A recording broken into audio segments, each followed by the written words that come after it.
توجہ فرمائے جانے گرام میں آپ نے فرمایا واللہ خدا کی قسم میں نے تمہارے رشتوں کو منع نہیں کیا ہے، اللہ نے منع کیا میں تمہیں منع کرتا رہا. کہا خدا کی قسم میں نے علی کا رشتہ قبول نہیں کیا، اللہ نے قبول کیا ہے. اللہ نے علی کا انتخاب کیا فاطمہ کے لیے. پتہ نہیں لوگ ہیں یا نہیں. یہاں پیغمبر اپنی نفی نہیں کر رہا ہے، یعنی پیغمبر کی پسند اللہ کی پسند ہے، اللہ کی پسند پیغمبر کی پسند ہے. تو عزیزان گرامی آپ نے فرمایا کہ میں نے منع نہیں کیا. اب آئیے پھر آپ نے فرمایا کہ تم سب کے لیے ایک جملہ، بس ایک جملے میں، کہ لولا علی لما کان لابنت فاطمہ کف، اگر علی نہ ہوتے تو میری بیٹی فاطمہ کا کوئی کف ہی نہ ہوتا. عزیزان گرامی دیکھیں، جب کل ایمان ہوگا نا، کوئی 1000 رکعت نماز پڑھنی نہیں، مجمع نہیں ہے اس وقت میرے ساتھ، میں اسی پہ تمام کرنا چاہ رہا ہوں، لیکن اگر آپ لوگ مجھے تھوڑا سا ساتھ دے دیں گے، اگر مجھے احساس ہوا نا کہ میرا جملہ پہنچ گیا، میں اسی وقت تمام کر دوں. میں نے مکمل کر لیا، میں اور مزید پڑھنا نہیں چاہ رہا ہوں. عزیزان گرامی دیکھیے تھوڑی سی توجہ، جس کا جیسا رتبہ ایمان دیکھا جائے گا. مثال کے طور پہ بھئی یہ واجب ادا کر رہا ہے مشکل سے، کچھ لوگ پہنچ گئے. ایک کہنا یہ تہجد گزار ہے، ایمان میں فرق ہے. 1000 رکعت نماز پڑھنے والا، راہ خدا میں جو مل جائے زکات دینے والا. پتہ نہیں لوگ ہیں یا نہیں. عزیزان گرامی اب جناب سرور کائنات جناب امیر کا انتخاب کر رہے ہیں جناب سیدہ کے لیے. اللہ نے کہا کہ اے میرے حبیب علی کا فاطمہ سے عقد کر دیجئے. پھر پیغمبر نے سوال کیا کیفا وجدت فاطمہ، یا علی آپ نے میری بیٹی فاطمہ کو کیسا پایا؟ تو مولا نے فرمایا وجدتھا خیرا عون فی طاعت اللہ، میں نے فاطمہ کو اللہ کی اطاعت اور اللہ کی بندگی میں سب سے بڑا مددگار پایا. اللہ کی اطاعت میں سب سے بڑا مددگار. اگر علی کہیں کہ سب سے بڑی مددگار فاطمہ ہے اللہ کی بندگی میں، نہیں ہے مجمع. عزیزان گرامی دیکھیں مولا آ رہے خیبر سے، سارے گھروں کے اندر سونا آ گیا، کھجوریں آ گئی، نئے کپڑے آ گئے. یہاں تک کہ ام المومنین کہتی ہیں خدا رحمت نازل کرے ابو الحسن پہ، نہ وہ خیبر فتح کرتے نہ کبھی پیٹ بھر کے خرمے کھاتے ہیں. مکے میں تھے ہی، مدینے میں خرمے.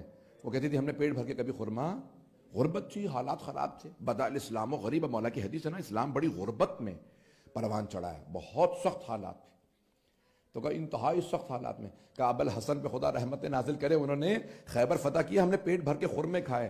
سونا نہیں پتا تھا مسلمانوں کو، سونا کاٹنا نہیں آتا تھا، کلہاڑیوں سے سونے کے ڈلیاں توڑ رہے تھے. پتہ نہیں لوگ ہیں یا نہیں، میں زیادہ تو نہیں کیا گیا. کپڑے تقسیم ہوئے. ملتا ہے کہ امام حسن حسین مدینے کی کسی گلی میں کھڑے تھے، کسی بچے نے کہا 6 اور 5 برس کے ہیں، آپ لوگوں نے نئے کپڑے نہیں پہنے، آپ کو نہیں پتا ہے کہ حیدر انہوں نے خیبر فتح کیا، ان کی وجہ سے ہر گھر میں نیا لباس، سونا چاندی، کپڑے، خرمے، کھانا آیا. اتنے کریم ہیں اہل بیت. امام حسن مجتبی بڑے تھے، یہ نہیں کہا وہ ہمارے بابا. پتہ نہیں لوگ ہیں یا نہیں، تم ہمارے بابا کا صدقہ کھا رہے. نہیں، کسی کو احساس نہیں، کسی کو جتلایا نہیں. گھر آئے، آ کے سوال کیا مادر گرامی نہ آپ نے نیا لباس پہنا نہ ہم نے، آپ کے پاس زیور نہیں آیا. کب بیٹا ابھی انتظار کرو، آپ کے بابا گھر نہیں آئے. ابھی شہزادی سلام اللہ علیہا بی بی دونوں بیٹوں کے ساتھ صحن میں کھڑی ہیں کہ مولا علی تشریف لے آتے ہیں. آتے کہتے ہیں السلام علیک یا بنت رسول اللہ، اے بنت رسالت آپ کی عظمتوں پہ سلام، اے میرے بیٹو آپ پہ سلام. سب آپ کے سلام کا جواب دیتے ہیں یا امیر المومنین وعلیک السلام یا امیر. آگے پھر سوال کرتے ہیں ہمارے لیے کیا لے کے آئے؟ مولا نے سر جھکا دیا، اور سر جھکا کے بس ایک جملہ کہا کہ لایا بہت کچھ تھا، لیکن جب مدینے پہنچا تو فقراء مدینہ نے مانگا، میں نے سب بانٹ دیے. میں شرمندہ ہوں، میں گھر کچھ نہیں لا سکا، فقراء میں بانٹ آیا ہوں. ایک مرتبہ جناب سیدہ نے کہا کہ اے ابو الحسن سر اٹھا لیجئے، مجھ سے سر جھکا کے بات نہ کیجئے کہ آپ کچھ گھر نہیں لا سکے. مجھے آپ سب کچھ گھر لے آتے تو اتنی خوشی نہ ہوتی جتنی اب ہو رہی. مجھے ناز ہے میں آپ کی زوجہ ہوں، جوڑنے والے اور آپ بانٹنے والے. آپ سب کچھ بانٹ کے گھر آئے ہیں، مجھے اس بات پہ خوشی ہے. امام حسن حسین نے کہا بابا ہمیں ناز ہے، ہم آپ کے بیٹے ہیں. عزیزان گرامی یہ سب کچھ لٹانے پہ خوش ہوتے ہیں، نہیں ہے مجمع. میں سخت جملہ کہنے لگا، میری بہنیں میری بیٹیاں بیٹھی ہیں، میری بزرگ ہیں، میں سب کو احترام عزت احترام. خدا کی قسم آج کسی گھر میں کوئی آئے، شوہر آئے، میں گفٹ نہیں لے کے آیا، کیا حال ہوگا اس کا؟ نہیں آئے تو پھر گھر بھی نہ آؤ. جب کچھ نہیں لے کے آئے تو آپ آئے کیسے؟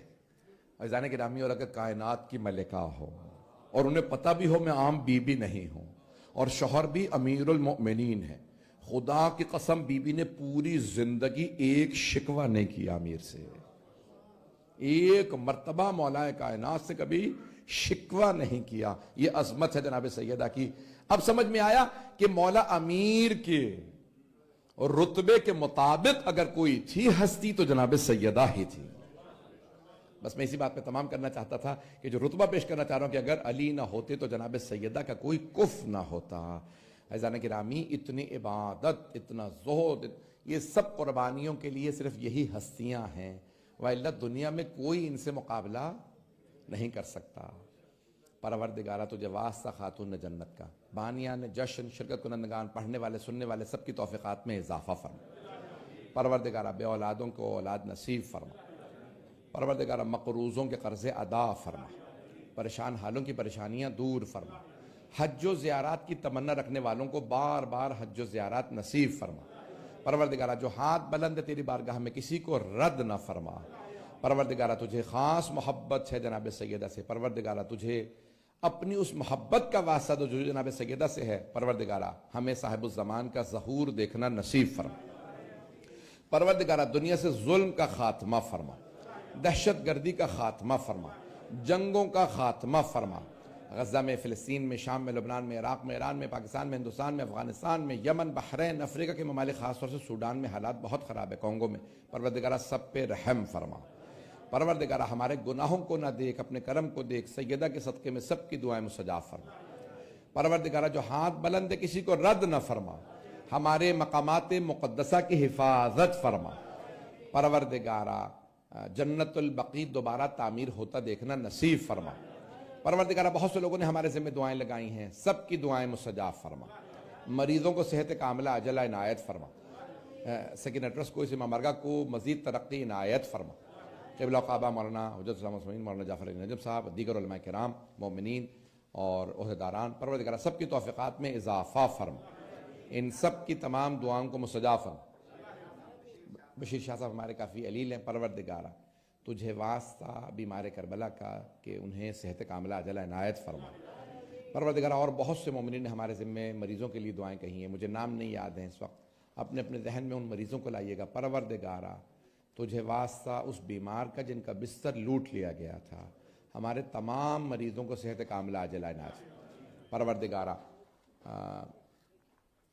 اس وقت ساری دنیا اسلام کو نشانہ بنائے ہوئے ہے، پروردگارہ اسلام کا بول بالا فرما.